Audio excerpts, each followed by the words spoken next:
If you asked somebody to name the top 10 comedians, there is a good chance Dick Gregory's name would not come up. That is tragic. Along with Lenny Bruce, he is one of the most important comedians of our generation. He was a stand-up comic with a conscience, and that conscience took him into the front of the civil rights movement. He went on sit-ins and hunger strikes and once fasted for 4 years. Dick Gregory was a committed citizen of our planet. I do hope some of the British comedians who fill vast arenas and our 50-inch television screens listen to this interview. They will realise how lazy they are in their approach to their profession. Indeed, if they have half an IQ, they will realise how little respect they have for what they do. I will always be proud and glad of the 15 minutes I spent in Dick Gregory's company on February the 8th, 1966.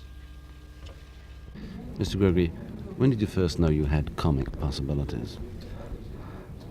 Oh, I really didn't realize I had comic possibilities until I went into a nightclub in 1958 and listened to a MC comedian.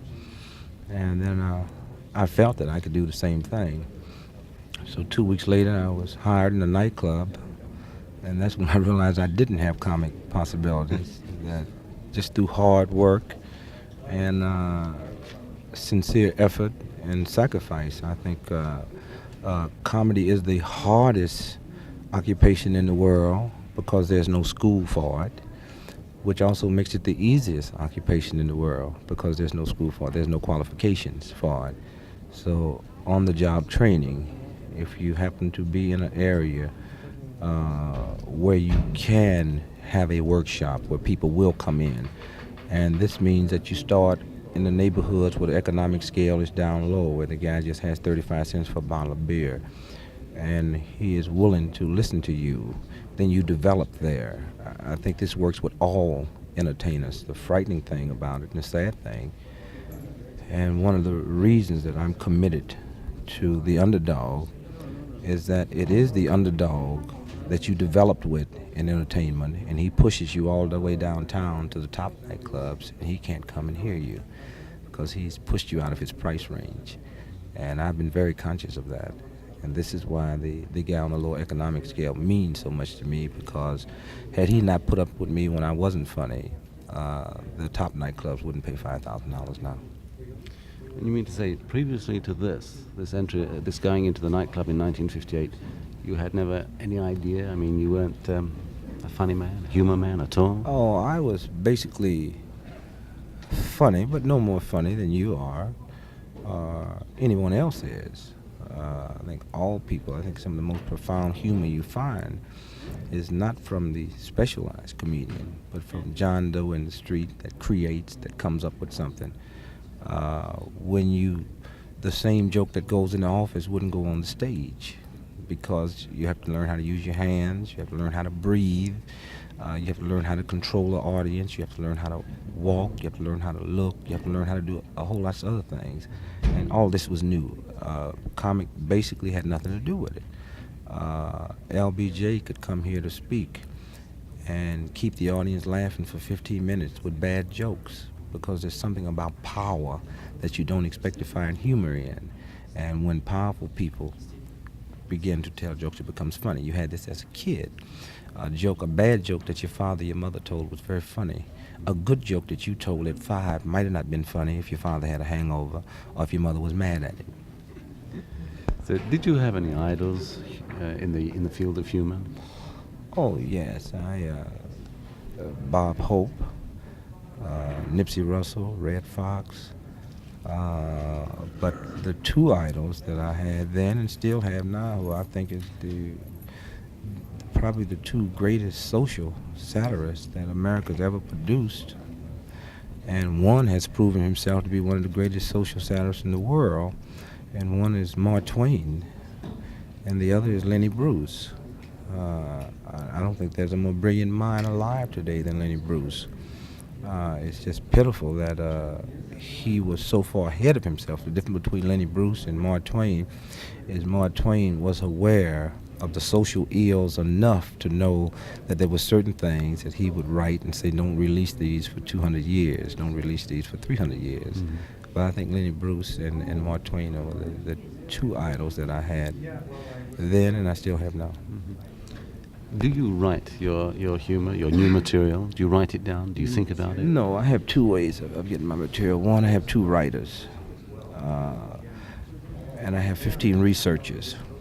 My writers were never funny to me until they traveled with me and learned the way I read the paper and learned my basic convictions. And then they could inject jokes right into my vein. If you go in the hospital and need 2 pints of blood, I just can't come and give you blood because it's blood. I have to get the right type. Once these people were aware of what I felt, what my true convictions was, what my basic beliefs were, then it became very easy for them to write for me. I've also believed that entertainment is a business, and 90% of all the money in the business must go back into the product. And if you sell enough of the product, you can survive on the 10%. That's why I basically sent all my money back to research and back to writers. The material that I used to write was good enough to gain me a breakthrough in the entertainment field, but also just from an intelligence level, that 2 people writing is better than 1, and 3 people writing is better than 2.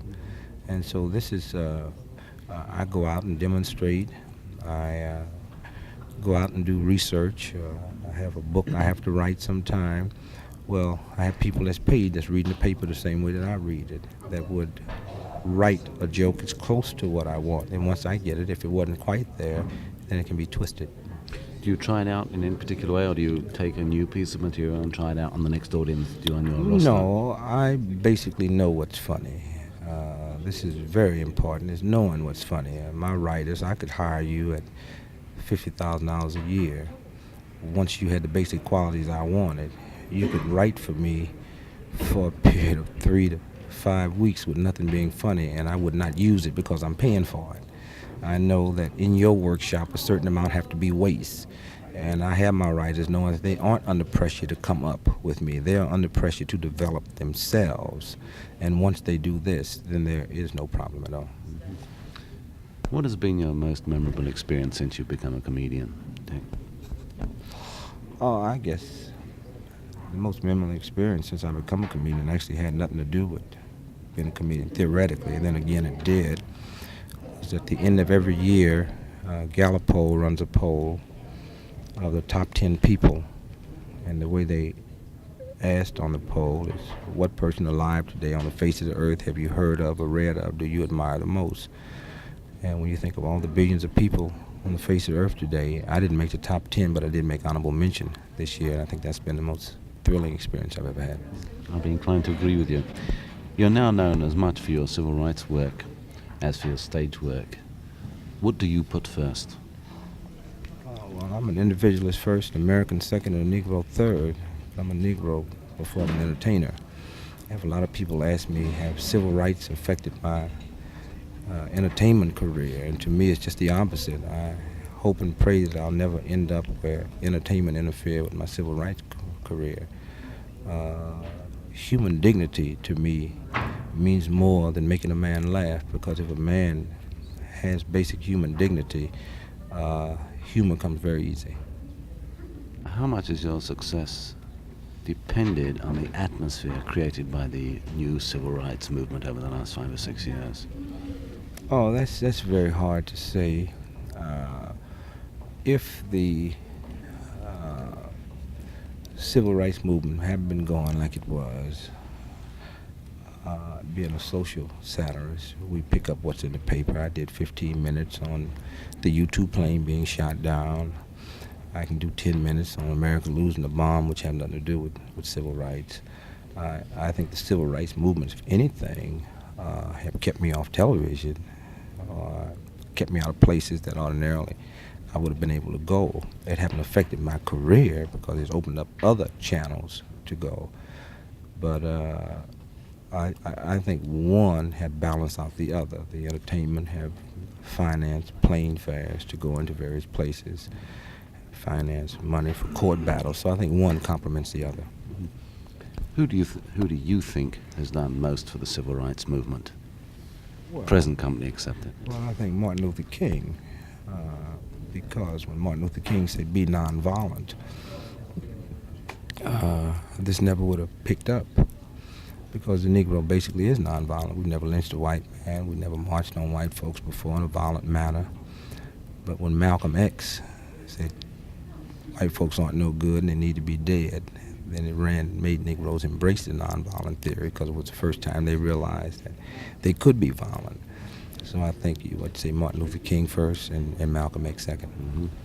Mm-hmm. You made some fairly striking remarks tonight in your show about LBJ. Do you think he's doing enough for the civil rights movement? No, I don't think nobody's doing enough until we get instant freedom. I don't want my freedom on the installment plan. I don't want it through a civil rights legislation. I want my basic freedom under the same piece of paper I pay my income tax by. I am an American citizen.